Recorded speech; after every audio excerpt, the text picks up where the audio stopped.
Le premier vice-premier ministre auditionné par les sénateurs de la Commission des finances et du budget, il était question pour Paul Biogemba de situer ces derniers sur les grands axes du budget sur la mission santé et prévoyance sociale. Presse Sénat.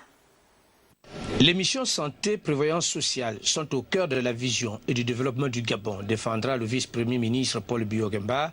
Aussi, dira-t-il, la santé et la prévoyance sociale ou la protection sociale se positionnent parmi les premières valeurs et priorités de la vie humaine pour atteindre les objectifs de ce département ministériel. La mission santé a eu une allocation budgétaire de 56 milliards 938 millions contre 98 milliards 918 millions de francs CFA en 2015, soit une diminution de 42,43%. La priorité de ce budget sera axée sur l'amélioration de la qualité des soins et de la médecine préventive, l'évaluation du programme national du développement sanitaire, la garde de nuit, l'augmentation de l'offre de soins par la mise en fonctionnement des structures existantes, une meilleure politique de médicaments, une attention sur les maladies mentales, etc.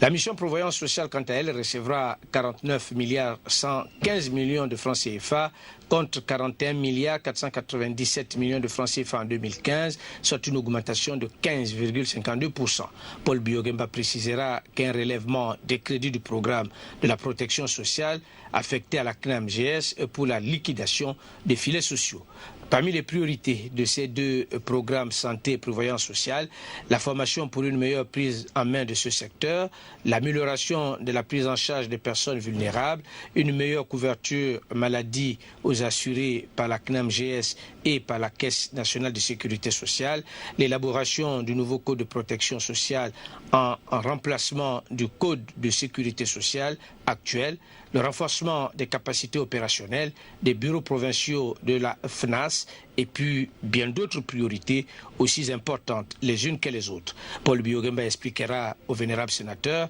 que la décennie de la femme initiée par le chef de l'État n'est pas prise en compte dans le projet de loi de finances 2016. Toutefois, il annoncera le lancement de la consultation nationale qu'il vient de décider et qui prendra fin en mai 2016.